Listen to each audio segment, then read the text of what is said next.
Hello everybody, this is Fernando for the latest Mafia and Gangsters video. Well, I haven't done one of these in a while, so I thought I would mix one in while I'm continuing to do your cryptids and monsters suggestions.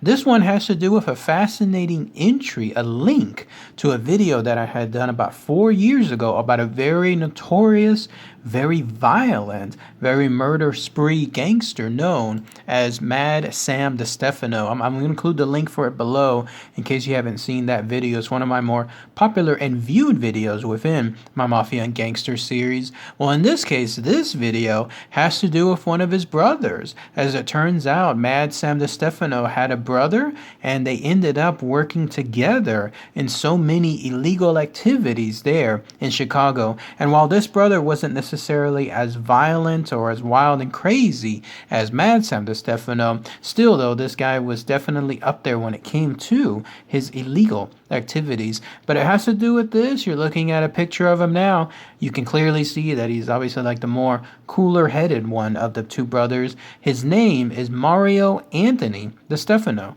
So let's go ahead and let's talk about all the interesting information associated with this other brother. So who was this Mario Anthony DeStefano? He was actually born as Mario Antonio DeStefano, but somewhere along the way he decided to anglicized his middle name. Born originally on March 21st, 1915, he grew up pretty much there in Chicago, specifically in an area called Little Italy. And it was there, along with his brothers, one of them, of course, being Mad Sam DeStefano, that they ended up growing within that particular area. The influence, though, as far as the violence surrounding that location, and then, of course, the world of the mafia, probably hit him from a very early age, because it didn't take long for him, in fact, when he was 20 years old, as far as Mario Anthony DeStefano, to start doing some pretty bad things. Such was the case where, again, at age 20, he was actually convicted of murder at that time and sentenced to 30 years in prison. Imagine that, just 20 years old, and he was already going to spend more than his lifetime at that point in prison afterward. But as it turns out, he just ended up serving only 14 years, and you would think that after he was released, basically being given in 1949 almost a second chance to be able to do something else. No, Mario Anthony DeStefano quickly partnered with his brother Mad Sam DeStefano, and they ended up launching what was considered one of the most lucrative loan sharking operations there within Chicago. In fact, pretty much within their entire history. In fact, it didn't take long. By the 1950s, they were pretty much up there when it comes to running this racket in Chicago and the profits and the lucrative money that was coming in from it. And they were able to do this even though they were still working in some cases, with the Chicago outfit and kind of like a little bit outside of those guidelines. They were able to do this because they were giving a percentage of their earnings to the Chicago mob. So they were almost given like carte blanche type authority to be able to continue their loan shark operations. Clearly, of course, as long as it didn't interfere with other things, and then also with the money that was coming in, that a certain percentage was given to them. If you want to know what loan sharking is, in essence, all it is high interest rate loans on the very personal side. In other words, there's no credit check. There's nothing in terms of going someplace and officially applying. No, it's just pretty much getting money from somebody in the organized crime area and then being told to pay back, but at a really, really high interest rate by a certain time. And of course, if that doesn't happen, then that's where bad things can happen afterwards. So that's essentially the type of outfit, the type of activity that Mario Anthony DeStefano was doing with his brother, Mad Sam. And again, they were given this kind of carte blanche treatment by the Chicago outfit. Interestingly enough, that one of their other brothers, a younger one, a guy by the name of Michael DeStefano, ended up dying, and then from it's presumed, and just reading some of the brief information, he may have died of unnatural circumstances, and so they were questioned by the police. I couldn't get the sense, though. Somebody please post it in the comments. Were they questioned by the police because the police suspected them of doing something to their own brother, or were they questioned by the police because they thought maybe those brothers knew more information about what was going on? But as was the situation in the world of the mafia, it was always tight lips in terms of not having anything leaked in terms of any other information, and so they wanted to find out more, or as much as they could. Somebody, again, please post those comments below.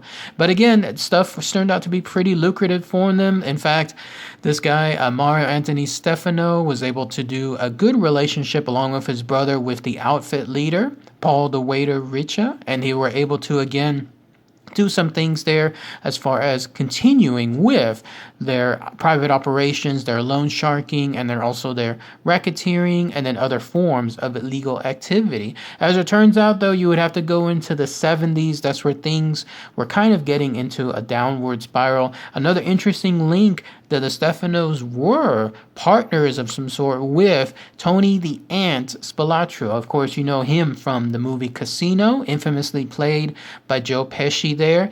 And they were in turn linked to a murder of one of their underlings from the DeStefanos, a gentleman, guy by the name of Leo Foreman. And so the police were once again trying to find out what was occurring. Their brothers were linked to this murder in this case, along with Tony the Ant Spilotro. And as it turns out, Mario Anthony DeStefano was convicted in that murder. So Leo Foreman, his death led to Mario DeStefano going back to jail, this time being sentenced 20 to 40 years in prison. Wow. So remember at the beginning of the video, at age 20, he was originally sentenced for another murder for 30 years, getting out after 14 years. Here in this case, though, it was 20 to 40 years, basically the rest of his life. But Tony the Ant Spilotro was found not acquitted. So in other words, nothing happened to him. Sam DeStefano ended up getting out on jail. So Mad Sam, as you see in my other video, ended up being murdered within his own garage. And then finally, Mario Anthony DeStefano, he was also let go, but it was almost along the lines of a retrial. And so as it turns out, he was able to get out during that time period. And there was something else too as far as this. They were also suspects in another murder, in this case, Sam DeStefano. So interesting stuff, again, how this stuff almost becomes full circle. But in any case, he was out and there was going to be a retrial. It made it sound like the first case didn't necessarily go that well. And so it was going to be another retrial. Maybe even it was what's it called, like a hung jury or something along those lines, because the original case was overturned. Either way, though, while he was out waiting for the retrial, that's when Mario Anthony DeStefano ended up dying on August 12th, 1975 of a heart attack. So he ended up actually dying of natural causes. One of the few rare circumstances, right, where someone that is infamously tied in a notorious manner to the world of the mafia ended up dying of such natural causes on there. And of course, once that happened, anything else as far as what murders and suspect murders he must have been participating in never really came into play afterward. But that's pretty much it of the two brothers, and then of course of Mad Sam and then Anthony Spilotro. It turns out that this guy Mario Anthony DeStefano, all the links that he had to everything I just mentioned, he's the one that ended up dying peacefully, like quote unquote peacefully as possible, because of his heart attack. But it was fascinating to read this info because again, it ties into that video I made about 4 or so years ago. And again, fascinating to see yet another link to the world of Casino, in this case being Tony the Ant Spilotro. So Mario Anthony DeStefano, if anyone has any more info, anything else I might have missed, then please post those comments below. What about those of you that live in the Chicago